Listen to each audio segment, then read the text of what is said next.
Hello friends, मैं Mohammad Quddus Multitech e vehicle lab में आपका बहुत बहुत स्वागत है। दोस्तों, आज के लाइव क्लास में मैं ओकिनावा एडवांस कंट्रोलर का ट्रेसिंग करवा रहा हूं, जो कि प्रैक्टिकल बेस है। तो मैंने सोचा कि क्यों नहीं इसका फ़ायदा आपको भी दिया जाए हमारे स्टूडेंट के साथ साथ। तो लाइव ट्रेसिंग हमारे स्टूडेंट कर रहे हैं ओकिनावा कंट्रोलर का। तो कैसे हो रहा है ये आप खुद देखिए, और मेरी बात पे अगर ध्यान देंगे तो बहुत कुछ आप घर बैठे भी सीख सकते हैं। लेकिन अगर आप बहुत अच्छी तरह से सीखना चाहते हैं तो आपको मल्टीटेक एक बार विजिट करना ही पड़ेगा। अगर आप इसमें इंटरेस्ट रखते हैं तो बहुत अच्छा पैसा आप कमा सकते हैं।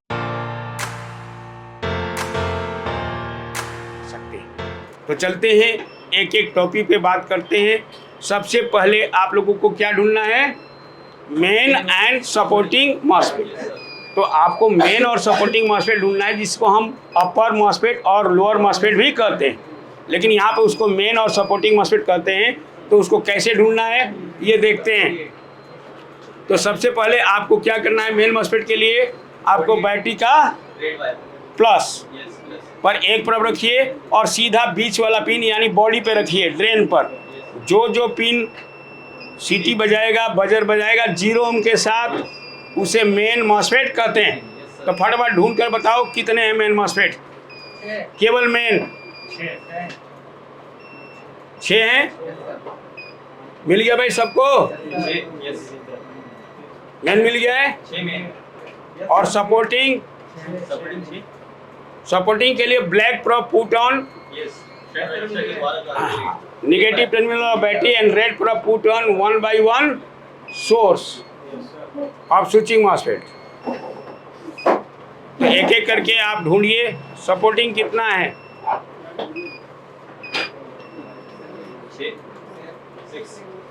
यानी पेयर में है 6 मेन और 6 सपोर्टिंग है। ठीक है, ये आप तो आसान था। अब थोड़ा सा अब आपको क्या समझना है, जैसे मान लीजिए हमारे जो कंट्रोलर हैं, अगर आप कंट्रोलर को ठीक करना चाहते हैं तो सब कुछ आपको अच्छी तरह से मालूम होना चाहिए। और उनमें से सबसे पहला सेक्शन हम ढूंढने जा रहे हैं कि क्या हमारे मॉस्फेट में कोई शॉर्टिंग है या नहीं। तो इसके लिए क्या करना है? इसके लिए सबसे पहले इसका इम्पीडेंस लेना है। और इम्पीडेंस लेने के लिए क्या करना होगा? सबसे पहले आपको रेड और ब्लैक प्रोब जो कहाँ रखना है? बैटरी के सप्लाई पर। तो देखिए, वन साइडेड आना चाहिए, और किसी किसी में बोथ साइड भी आएगा, लेकिन हाई और लो। पहला स्टेप, पहले हेडिंग बनाइए, ऐसे नहीं होगा। पहले हेडिंग बनाओ। क्या लिखना है? हाउ टू आइडेंटिफाई मेन और सपोर्टिंग मॉस्फेट ओके और फॉल्टी इन ईवी कंट्रोलर।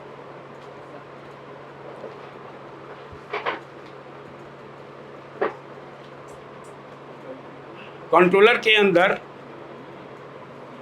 मॉस्फेट खराब है या नहीं, कैसे पता करें? ये क्वेश्चन है।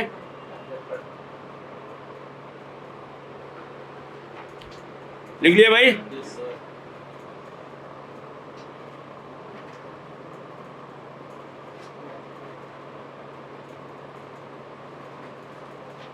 अब मैं इसमें कई तरीके का तरीका बताऊंगा। बहुत सारे तरीके हैं, उन तरीकों को हमें आजमा के देखना है, क्योंकि एक तरीके से आप किसी भी मॉस्फेट को आप कंफर्म नहीं कर सकते हैं कि वो मॉस्फेट ख़राब है या सही। तो हम आपको 5-6 तरीके बताएंगे।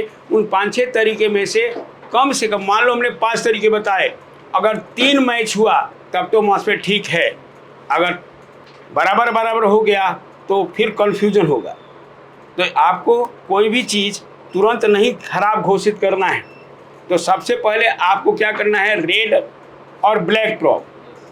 रेड वाले यानी जिस पे प्लस है, बैटरी का प्लस है, उस पे काला तार मल्टीमीटर का, और फिर ब्लैक तार को क्या करना है? रेड पे, यानी प्रोब को उल्टा चेक करना। ठीक ना?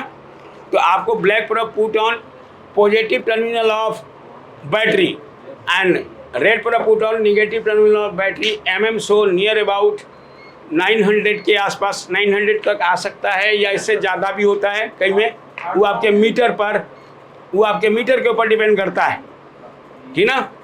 तो देखिए कितना आ रहा है, तो 900 के आसपास बोला था आपको, मिल गया। अलग अलग देखो भाई, किसी का कम, यानी एज ए डायोड इफेक्ट आना चाहिए। आया है कुछ? आप वेट कीजिए, कुछ सेकंड वेट कीजिए, तुरंत नहीं, क्योंकि कैपेसिटर चार्ज होगा तो वो बोलेगा।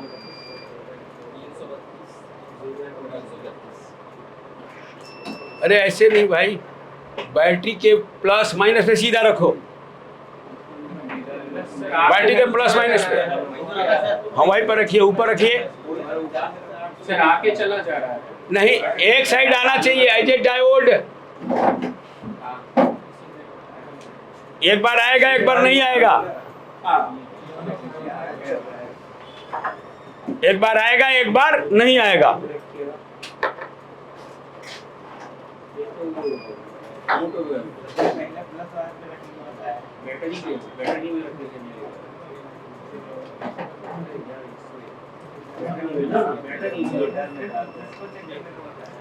किसी को दिक्कत है? क्या दिक्कत है बोलो।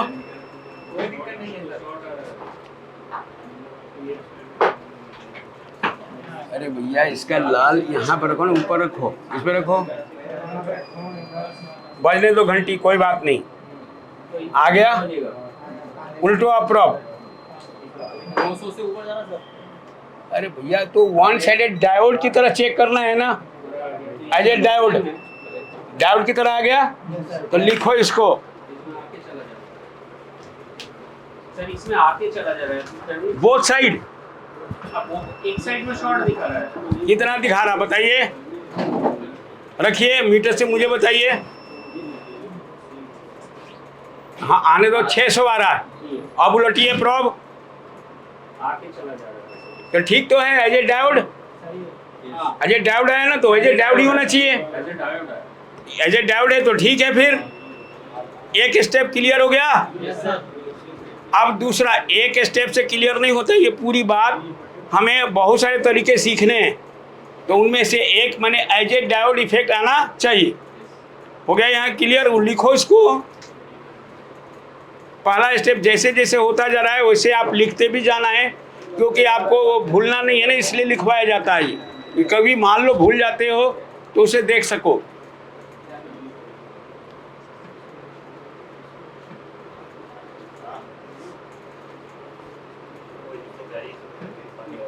अब आपको मल्टीमीटर डायोड के रेंज पे ही रहेगा। अब आपको रेड प्रोब को कहाँ रखना है, बैटरी के माइनस टर्मिनल पर, जहाँ पे बैटरी का तार जोड़ा जाता है।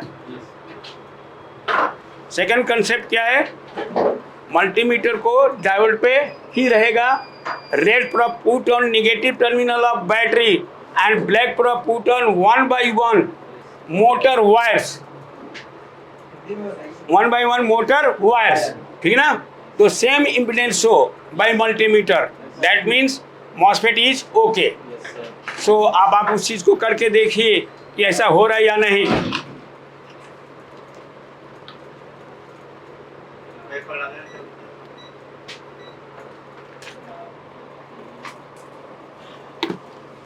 करके देखो भाई।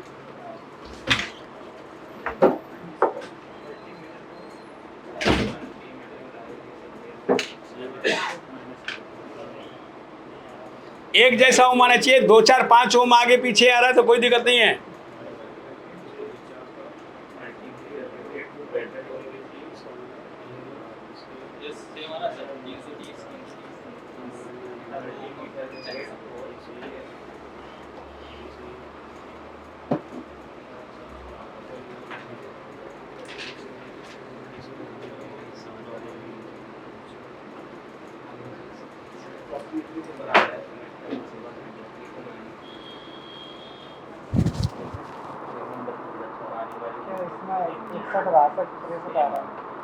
अरे कोई बात नहीं, डिजिट रुकने के बाद रुक जाए तब। सर पूरा अपोजिट हो रहा है, मतलब पॉजिटिव में रेड प्रोब को रख के अगर अरे यार नेगेटिव में सर वैल्यू नहीं आ रहा। किस में नहीं आ रहा? आप गलत रखे होंगे, आके चला जा रहा है। गलत रखे होंगे आप। बैटरी का माइनस, हाँ, बैटरी का माइनस में ही रखे हैं ना सर। बैटरी का माइनस रखिए। रेड प्रॉब डायोड पे है मीटर, हाँ डॉट पे है कितना आ रहा है? सर, आके चला जा रहा है तीनों पर तीनों पर। प्रॉब बदलिए, फिर मीटर सपोर्ट नहीं कर रहा आपको। लेकिन वो ब्लैक ही होना चाहिए, कैसे नहीं करेगा यार? 3 वायर है ना मोटर के, तो मोटर के तीनों वायर पे आप रेड और ब्लैक प्रॉब ऐसे आप कोई भी रख दीजिए, तो डिजिट आके चला जाएगा, या डिजिट आके चला जाए तो उसको ठीक मानेंगे, है ना? या दूसरे तरीके से ये कह सकते हैं कि मोटर के वायर के किसी भी पिन के बीच कोई भी डिजिट नहीं आना चाहिए, और आता है तो आके चला जाए तो उसको सही मानते हैं। Third step clear? अरे बोलो यार, थर्ड स्टेप क्लियर है या नहीं है? राइट, तो बोला कीजिए। अब थर्ड स्टेप के बाद नेक्स्ट चलेंगे फोर्थ स्टेप की तरफ। तो फोर्थ स्टेप क्या होगा? आपको इस बोर्ड को उलट देना है। अब आपको इसमें से मेन और सपोर्टिंग मॉस्फेट, जैसे कि मान लीजिए कि ये सोर्स है और ये गेट है, तो सोर्स और गेट के बीच 2 मॉस्फेट एक जैसा, फिर 2 मॉस्फेट एक जैसा, फिर जो 2 मॉस्फेट होगा फिर एक जैसा, फिर 2 मॉस्फेट जो दूसरा वाला था उसे मैच होना चाहिए गेट एंड सोर्स के बीच। चेक कीजिए। तो थर्ड स्टेप है, आपको मॉस्फेट के गेट और सोर्स के बीच जितने भी सपोर्टिंग मॉस्फेट होंगे, गेट और सोर्स के ओम एक जैसे होने चाहिए, और मेन मॉस्फेट का भी गेट और सोर्स के बीच एक जैसे होने चाहिए। सारे चेक करते चलो। टोटल ध्यान रहे, इसमें 2-3 ओम का फर्क है तो उसको ओके मानना है, अगर उससे ज़्यादा है तो फॉल्टी।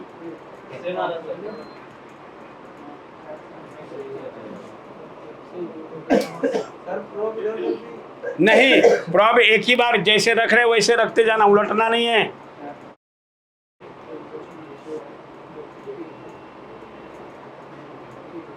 अभी तक आपको 4 स्टेप बता दिया। अब 5th स्टेप की बात कर रहा हूँ। तो फिर 5th स्टेप के लिए क्या करना है, यहाँ पे रूल लागू हो जाएगा। आपको आपको क्या करना है, ब्लैक प्रॉब को कहाँ रखना है? मॉस्फेट के ड्रेन पे, है ना?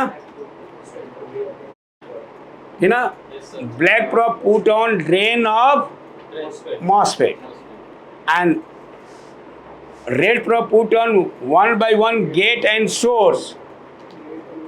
So all gate and drain equal value show. कहने का मतलब है, फिर से एक बार रिपीट कर रहा हूँ। 5th स्टेप, मल्टीमीटर को डायोड के रेंज पे, है ना?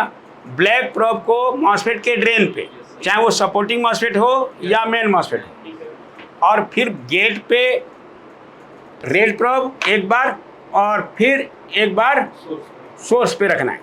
तो ड्रेन टू सोर्स जितने भी सपोर्टिंग मॉस्फेट का होगा वो इक्वल आएगा, और ड्रेन टू गेट जितने भी सपोर्टिंग मॉस्फेट है वो इक्वल आएगा। उसी तरह से मेन मॉस्फेट का ड्रेन टू सोर्स एक जैसा और ड्रेन टू गेट एक जैसा होना चाहिए। मतलब मेन मॉस्फेट का एक जैसा होगा, सपोर्टिंग मॉस्फेट का एक हाँ जी, उसमें 5 ओम का ग्रेस है, उसको सही मानी जाएगी, लेकिन अगर 5 ओम से अधिक है तो उसे फॉल्टी।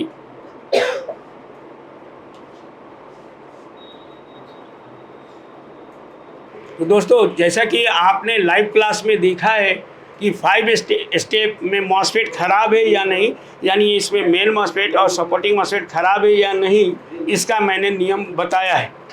लेकिन अगर आप बहुत अच्छी तरह से सीखना चाहते हैं, जैसे कि यहाँ पे ये कनेक्टर आप देख रहे हैं, इस कनेक्टर का डिटेल्स क्या है, ये इसके डिटेल्स क्या है और इसके नाम क्या है,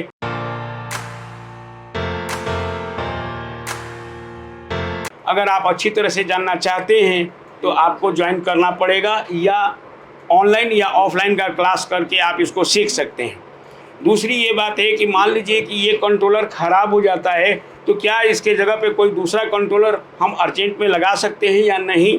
तो मेरा जवाब होगा बिल्कुल लगाया जा सकता है, लेकिन इसके लिए आपको इस कनेक्टर के डिटेल्स बहुत अच्छी तरह से आना चाहिए, चाहे ये पैक्ड हो या फिर ओपन हो।